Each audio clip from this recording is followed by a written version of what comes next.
하나님의 말씀 신약성경 야고보서 1장 1절로 4절까지의 말씀입니다. 신약 370면 야고보서 1장 1절로 4절입니다. 하나님과 주 예수 그리스도의 종 야고보는 흩어져 있는 12지파에게 문안하노라. 내 형제들아, 너희가 여러 가지 시험을 당하거든 온전히 기쁘게 여기라. 이는 너희 믿음의 시련이 인내를 만들어내는 줄 너희가 알미라. 인내를 온전히 이루라. 이는 너희로 온전하고 구비함이 조금도 부족함이 없게 하려 함이라. 아멘. 아멘. 벌써 3월이 되었습니다. 사순절이 시작됐고 이제 이 봄에 특별히 야고보서의 말씀들을 상고하면서 그 중에 있는 진리들을 듣고자 합니다. 우리 예수 믿는 사람들은 좋아하는 성경들이 있습니다. 66권 가운데 특별히 좋아하는 성경들이 각자 있지요. 칼빈은 예배소서를 그렇게 좋아했습니다. 어거스틴은 시편을 매우 좋아했다고 합니다. 루터는 갈라디아서를 나의 자매라고 부를 정도로 사랑했습니다. 젊을 때, 나이 들 때, 건강할 때, 병들 때, 어려울 때 은혜가 되는 성경이 있는 것이 사실입니다. 종종 외로울 때는 시편을 읽는 것이 좋겠지요. 답답할 때는 잠언의 말씀을 읽으세요. 인생이 무엇인지 잘 알지 못하면 전도서를 읽으면서 그곳에서 인생이 무엇인가를 깨닫고 배우게 됩니다. 가장 기본적인 말씀은 사복음서지요. 주님께서 직접 말씀하신 사복음서가 성경의 가장 중요한 내용이며 중심입니다. 성경 66권은 두 가지 주제를 말씀하고 있습니다. 첫째는 하나님께 나아가는 길, 아멘. 구원의 말씀이지요. 어떻게 우리가 하나님께 나아가 하나님께 구원을 받고 주의 자녀가 되느냐. 두 번째는 하나님과 동행하는 삶이 어떤 것이냐. 어떻게 우리가 하나님과 동행하고 주님과 함께 걷는 믿음의 생을 살 수 있느냐. 야고보서는 후자에 속하는 말씀입니다.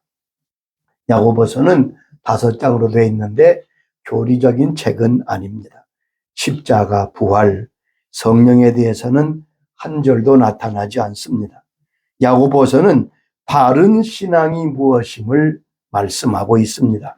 야고보를 가르쳐서 로마서의 후편, 로마서의 부록이라고 부르는 학자들이 많습니다. 로마서는 무엇을 말씀합니까? 믿음으로 말미암아 우리가 의롭게 되었다. 이신칭의에 대한 말씀이 로마서를 관통하는 귀한 말씀의 주제입니다. 그런데 이 말씀에 오해가 생기기 쉽습니다. 믿기만 하면 구원을 받는다. 오직 믿으면 된다. 그래서 방심하기 쉽고 신앙이 빗나가기 쉬운 것도 사실입니다.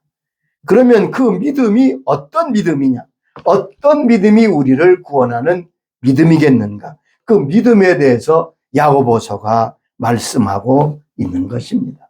바른 믿음은 행함이 따르는 신앙이다.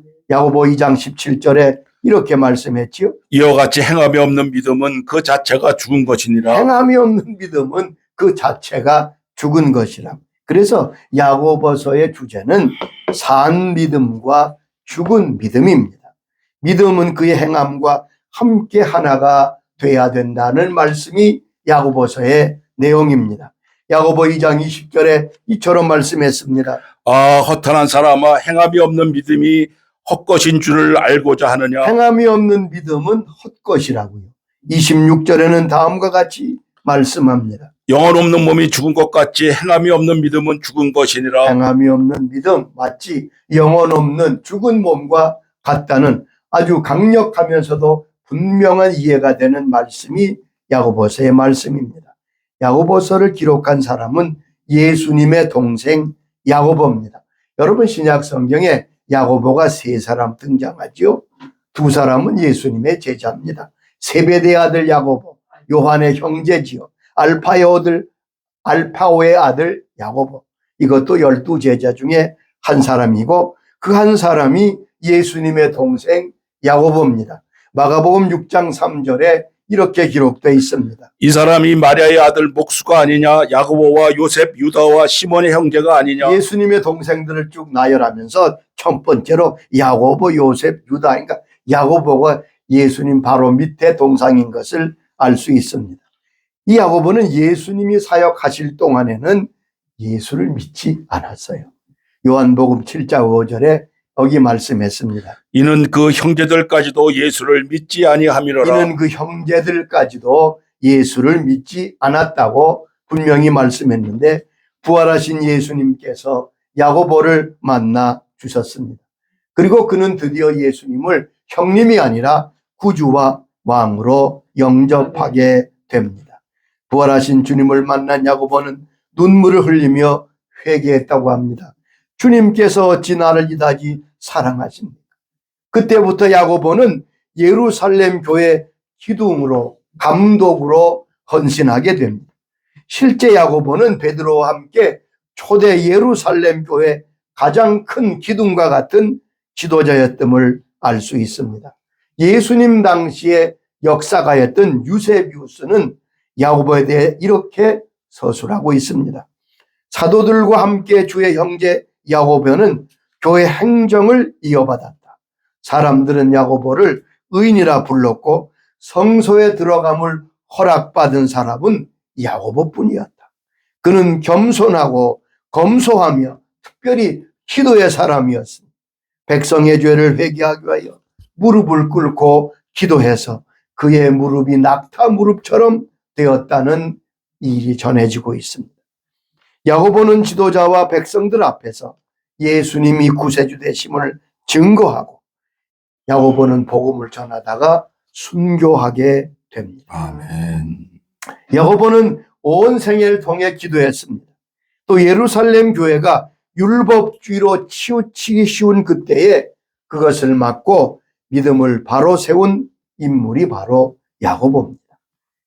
1장 1절 보면 야고보서의 수신자가 나타나지요. 흩어져 있는 12지파에게 문안하노라. 야고보서를 받는 수신자는 흩어져 있는 디아스포라의 유대인들임을 알 수 있습니다. 여러 가지 이유로 고향을 떠나 흩어져 있는 유대인이 그 당시에 각 곳의 디아스포라를 형성하고 있었습니다. 북왕조가 망할 때 10지파가 흩어졌지요. 그리고 남쪽 유다가 망할 때 바벨론으로 포로가 70년 동안 고생합니다. 그들이 돌아왔지만 그 땅에 그대로 살았던 사람들이 많이 있습니다. 알렉산드리아에 그 당시에 100만이 넘는 유대인들이 살았던 것으로 전해지고 있습니다. 안디옥과 구레네.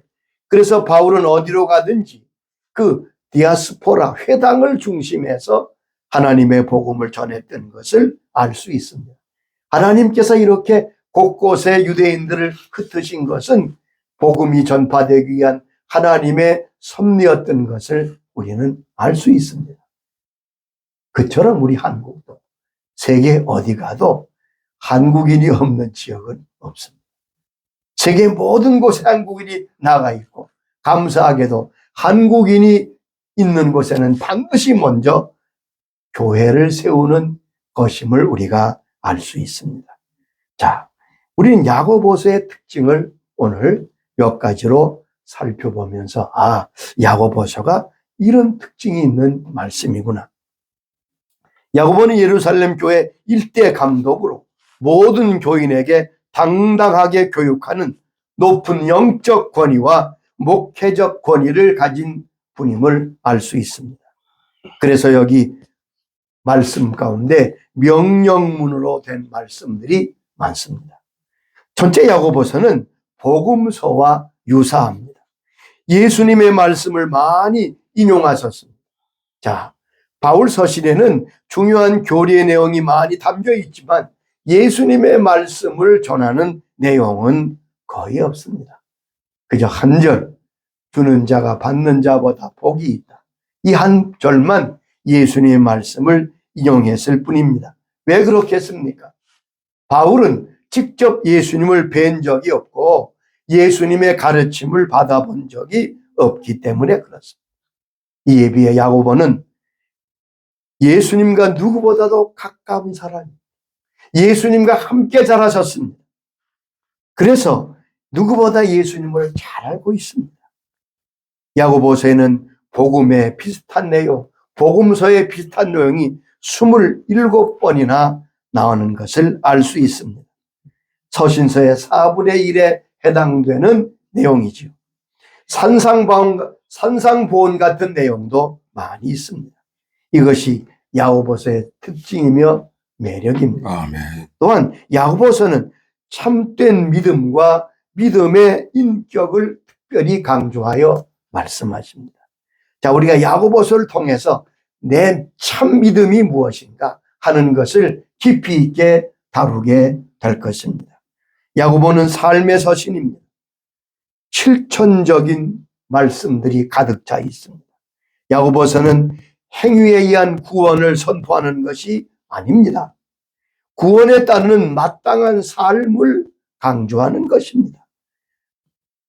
나무를 통해 보면 믿음은 뿌리지만 행위는 열매인 거지요. 뿌리는 볼 수 없지만 열매는 볼 수 있잖아요. 주님께서 마태복음 7장 20절에 이처럼 말씀했습니다. 그들의 열매로 그들을 알리라. 그들의 열매로 그들을 알지라. 여러분, 우리가 그 사람의 믿음을 볼 수 없습니다. 그러나 그 사람이 나타내는 삶과 열매를 보면 그 믿음을 알 수가 있다는 말씀이죠. 믿음은 그의 인격에 나타납니다. 아멘. 그래서 야고보서에 가장 많이 되풀이된 단어가 온전함, 온전하게 됨, 온전케, 그런 말씀입니다. 여러분, 야고보를 자세히 읽어보세요. 온전함에 대한 말씀이 계속 반복되고 있는 것을 알 수 있습니다. 야고보서는 주님의 말씀을 그대로 우리에게 보여주고 있습니다. 마태복음 5장 48절에 우리 주님이 말씀하셨지요. 그러므로 하늘에 계신 너희 아버지의 온전하심과 같이 너희도 온전하라. 자, 우리 주님은 아멘. 하나님 아버지처럼 너희도 온전해라. 굉장히 부담스럽고 어려운 말씀 같지만 주님은 우리가 불가능한 말씀을 하시는 분이 결코 아니세요. 온전해질 수 있다는 말입니다. 온전해진다는 말은 성장한다는 것을 말합니다. 성숙하게 되는 것을 말합니다. 야고보서에서는 우리가 온전하게 되지 못하는 이유를 몇 가지로 말씀하고 있습니다. 오늘은 그 말씀을 상고하십시오. 자, 우리가 온전케 되는 것이 하나님의 뜻인데, 주님의 말씀인데, 우리를 온전하지 못하게 하는 원인들이 있겠지요. 야고보서는 그것을 우리에게 잘 말씀하고 있습니다. 첫째는 성급함입니다. 성급함을 경계하라고 야고보서는 계속 말씀합니다. 여러분, 우리가 무슨 일이나 성급하면 마귀의 발톱에 낚일 수 있습니다. 아멘. 마귀의 계략에 걸리기. 하나님은 성급하지 아니하십니다. 성급함은 마귀의 특징입니다. 야고보 1장 19절에 이렇게 말씀했습니다. 내 사랑하는 형제들아 너희가 알지니 사람마다 듣기는 속히 하고 말하기는 더디하라. 성내기도 더디하라. 여기 보면 듣기는 속히 하고 말하기도 더디하고 또한 성내는 것도 더디해라. 사람의 성내는 것이 하나님의 의를 이루지 못함이니라. 성급함을 경계하고 있습니다. 여러분, 우리가 성급하게 어떤 행동이나 말을 하지 않도록 늘 주의하고 기도해야 될 것입니다. 야고보 5장 7절에는 이렇게 그래서 말씀합니다. 그러므로 형제들아 주께서 강림하시기까지 길이 참으라. 보라 노무가 땅에서 나는 귀한 열매를 바라고 길이 참아 이른 비와 늦은 비를 기다리라니. 여기 보면 농부에 대해서 말씀합니다. 농부가 씨를 삐르고 열매를 맺기까지 이른 비와 늦은 비를 기다리지 않느냐. 그러므로 너희도 길이 참아 마음을 굳게 하라. 주의 강림이 가까우시다. 성급하지 않는 것이 귀하다. 갑자기 열매가 맺혀지지 않습니다. 아멘. 열매는 천천히 맺혀집니다. 두 번째, 우리를 온전하지 못하게 하는 것은 행함이 없기 때문이라고 야고보는 말씀합니다. 참된 믿음은 행함이 따르는 믿음입니다. 영광스러운 복음으로 구원을 받은 사람들은 하나님이 함께 하시는 영광스러운 삶을 보여주어야 한다는 말씀이죠. 야고보서는 행함 있는 믿음을 가르칩니다. 온전한 믿음은 가장 살아있는 믿음입니다. 여기 보면 야고보는 그래서 살아있는 믿음과 죽은 믿음을 말씀합니다. 행함이 없는 믿음은 그 자체가 죽은 것이라고 2장 17절에 말씀했습니다. 행함이 없는 믿음은 헛된 것이라고 20절에 말씀하고 있습니다. 행함이 없는 믿음은 영혼이 없는 죽은 시체와 같다고 지적하고 있습니다. 그래서 야고보서는 참되고 살아있는 믿음을 다음과 같이 정의합니다. 야고보서 2장 22절의 말씀입니다. 내가 보거니와 믿음이 그의 행함과 함께 일하고 행함으로 믿음이 온전하게 되었느니라. 자, 잘 들으시기 바랍니다. 아멘. 믿음이 그의 행함과 함께 일하고 행함으로 믿음이 온전케 되었느니라. 얼마나 놀라운 그리고 분명한 말씀 아닙니까? 믿음 따로 행함 때로는 없다는 말이죠. 믿음은 그의 행함과 함께 일하고 행함으로 믿음이 온전케 되었느니라. 세 번째, 사람이 온전케 되는 것을 방해하는 것은 그의 말에 있다고 야고보는 지적하고 있습니다. 자, 우리가 온전해지는 하나님의 사람이 되는데 우리의 혀를 조심하는 것, 말을 조심하는 것이 무엇보다 중요합니다. 야고보 3장 2절에 이렇게 말씀했습니다. 우리가 다 실수가 많으나 만일 만에 실수가 없는 자라면 곧 온전한 사람이라 능히 온몸을 굴레 씌우리라. 우리가 온전한 사람의 기준을 어디에 둡니까? 야고보는 그의 말에 있다고 우리에게 말씀합니다. 자, 만일 말에 실수가 없는 자면 곧 온전한 사람이라 능히 온몸도 굴레시키리라. 어느 날 초등학생들이 모여서 하는 퀴즈가 있었습니다. 그런데 그 퀴즈에 이런 질문이 나왔습니다. 누구나 다 하는 것이 무엇이죠? 모든 사람이 예외 없이 하는 게 뭘까요? 그랬더니 그 학생이 아주 잘 알더라고요. 실수하는 겁니다. 이게 맞았어요. 모든 사람이 없이 다 실수합니다. 실수하지 않는 사람은 없어요. 그렇기 때문에 야고보는 말에 실수가 없으면 그는 온전한 사람이라. 그러니까 우리가 온전해지는 기준을 우리의 말에 두라는 말씀입니다. 말은 배의 방향을 좌우하는 키와 같다고 말씀합니다. 야고보 3장 4절의 말씀이지요. 또 배를 보라. 그렇게 크고 광풍에 밀려가는 것들을 지극히 작은 키로서 사공의 뜻대로 운행하나니. 엄청난 배도 방향을 바꾸는 것은 바로 작은 키에 달렸다. 요즘 말로 쉽게 하면 자동차가 아무리 커도 그 자동차를 좌우한 방향을 좌우하는 것은 바로 핸들에 달렸잖아요. 우리가 꼭 같습니다. 인생의 방향을 결정하는 것은 그의 말에 있다는 말씀입니다. 그만큼 우리의 말과 혀가 중요하다는 거죠. 또 우리의 혀는 온 산은 불태우는 작은 불과 같다고 야고보 3장 5절에 말씀하고 있습니다. 보라, 얼마나 작은 불이 얼마나 많은 나무를 태우는가. 얼마나 작은 불이 얼마나 많은 불을 보세요. 성냥불 작은 불이 온 산을 태울 뿐 아니라 엄청난 화재가 일어나는 것을 보지 않습니까? 이처럼 우리의 말이 이와 같이 큰 파급력을 가진다는 말씀입니다. 그렇습니다. 그래서 성경은 죽고 사는 것이 우리의 혀에 달렸다고 말씀합니다. 잠언 18장 21절의 말씀이지요. 죽고 사는 것이 혀의 입에 달렸다니 혀를 쓰기 좋아하는 자는 혀의 열매를 먹으리라. 여러분 이 18장 21절을 꼭 염두에 두시고 아멘. 말씀하시고, 죽고 사는 것이 혀의 힘에 달렸다. 야, 이게 성경 말씀입니다, 여러분. 하나님이 우리에게 말씀하신 내용에 죽고 사는 것이 어디에 달렸느냐? 너의 입에 달렸다. 그래서 혀를 쓰기 좋아하는 자는 혀의 열매를 먹으리라. 그렇습니다. 말의 힘이 매우 큽니다. 여러분, 말 잘못해서 인생을 망치는 사람도 의외로 많습니다. 우리가 이 온전케 되는 과정의 가장 중요한 부분이 우리의 혀에 있습니다. 뿐만 아니라 우리가 하는 말은 반드시 하나님 앞에서 신문을 받게 된다고 우리 주님이 친히 말씀하셨습니다.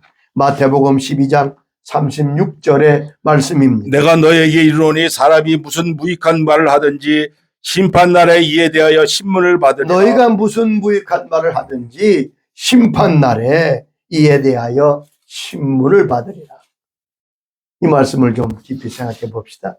우리 하는 모든 말이 신문을 받으려면 기록돼야 되겠죠.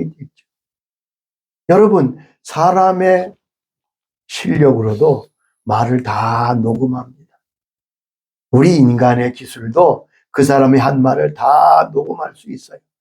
하물며 하나님이시겠습니까? 이 말은 우리의 말이 다 녹음되어 있고 기록되어진다는 사실을 기억하라는 말씀입니다. 아멘.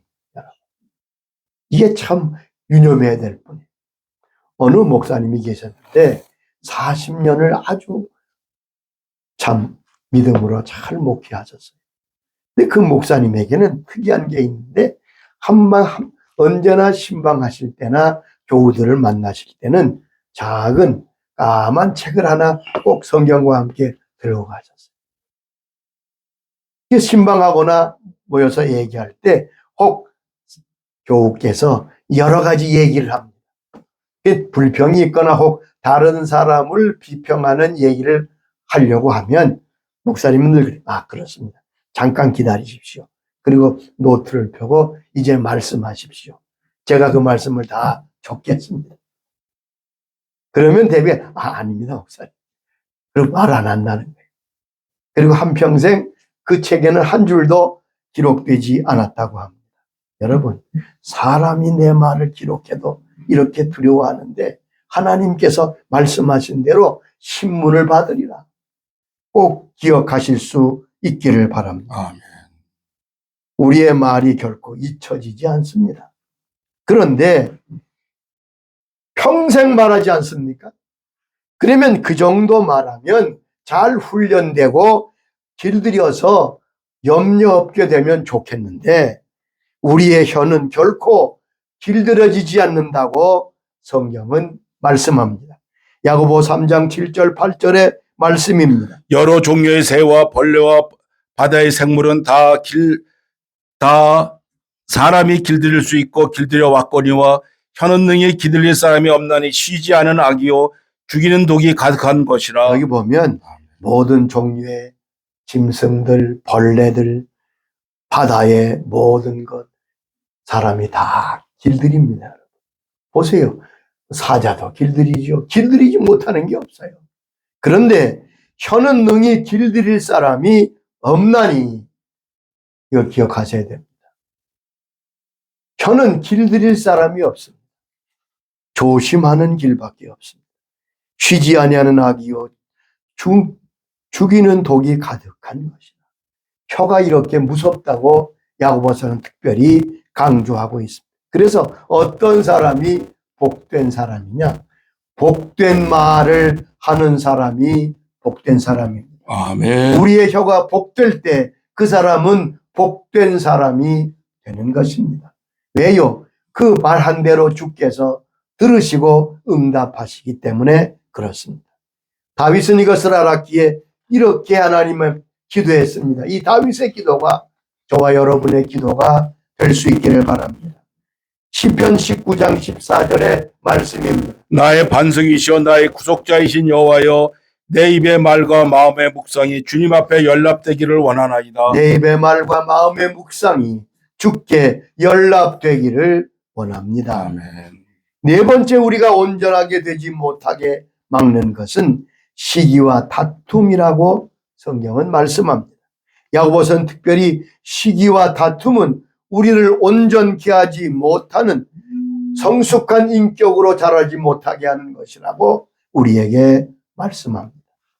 야고보 3장 14절의 말씀입니다. 그러나 너희 마음속에 독한 시기와 다툼이 있으면 자랑하지 말라. 진리를 거스려 거짓말하지 말라. 이러한 지혜는 위로부터 내려온 것이 아니요 땅의 것이요 정의 것이요 귀신의 것이니. 여기 보면 마음속에 가득한 시기와 다툼은 정욕적이고 마귀적이라고 말씀했습니다. 시기와 다툼이 혼란과 모든 악한 일의 원인입니다. 아멘. 또 우리가 온전케 되지 못한 것은 욕심 때문이라고 야고보서는 특별히 지적하고 있습니다. 탐욕이 믿음의 성숙을 가로막습니다. 야고보서는 특별히 욕심에 대해서 많이 가르칩니다. 모든 죄의 시작이 욕심에서 비롯된다고 야고보 1장 15절에 말씀하셨지요. 욕심이 잉태한 즉 죄를 낳고 죄가 장성한 즉 사망을 낳느니라. 욕심이 잉태한 즉 죄를 낳고 죄가 장성해 사망이 되는데, 즉 죄의 시작은 바로 욕심에 있다는 말씀이죠. 욕심을 내어버리는 게 무엇보다 중요합니다. 우리가 받는 모든 시험이 욕심으로부터 일어난다고 야고보 1장 14절에 말씀합니다. 오직 각 사람이 시험을 받는 것은 자기 욕심에 끌려 미혹됨이니. 그렇습니다. 그저 시험 받는 게 아닙니다. 시험이 있지만 욕심이 우리의 모든 시험의 시작이라고 지적하고 있습니다. 또한 모든 다툼과 싸움이 바로 욕심에서부터 일어납니다. 야고보 4장 1절에 말씀합니다. 너희 중에 싸움이 어디로부터 다툼이 어디로부터 나느냐. 너희 중에서 치우치는 정욕으로부터 나는 것이 아니냐. 서로 싸우는 것이 밑바닥에 욕심이 있다는 말씀이죠. 네 번째, 기도 응답을 받지 못하는 이유도 욕심에 있다고 말씀하고 있습니다. 야고보 4장 2절로 3절의 말씀입니다. 너희가 얻지 못함은 구하지 아니했기 때문이요 구하여도 받지 못함은 정욕으로 쓰려고 잘못 구하기 때문이라. 여기 보면 우리가 온전케 되는데 욕심이 얼마나 가로막히는 장애인 것을 알 수 있습니다. 이처럼 야고보서는 우리의 신앙과 신앙 인격이 점점 더 성숙하게 되는데 아주 귀한 말씀입니다. 이 진리의 말씀을 통하여 살아있는 믿음, 온전한 신앙 인격으로 우리가 성장해 갈 수 있기를 바랍니다. 아멘. 야고보서를 상고할 때마다 성령께서 깨닫게 하시고 우리의 믿음이 살아있는 참 믿음이 되고 우리의 신앙 인격이 주님 말씀하신 대로 온전한 신앙 인격으로 나아가도록 성령께서 은혜 주시고 붙들어 주시기를 주의 이름으로 축원합니다. 아멘. 아버지 감사합니다. 야고보서를 통해서 우리에게 말씀해 주시니 감사합니다. 우리가 온전케 되지 못하는 것이 어디에 있는지 밝히 말씀해 주셨사오니 우리는 어디에 약점이 있는지 깨닫고 조심하여 주의 은혜를 구하는 저희들 되게 하여 주시옵소서. 하나님, 이제 우리가 다 어린아이를 버리고 성숙한 믿음의 자리에 들어가야 될 텐데 아직도 젖이나 먹는 어린아이의 자리에 있다고 탄식했던 그러한 바울의 탄식처럼 그러한 자리에 있지는 아니한지 예수님이 말씀하신 너희 아버지 온전하심과 같이 너희도 온전하라, 이 말씀을 붙들고 우리가 성령의 은혜를 의지하여 날마다 나아가도록 역사하여 주시옵소서. 아멘. 예수님의 이름으로 기도드리옵나이다. 아멘. 아멘. 아멘.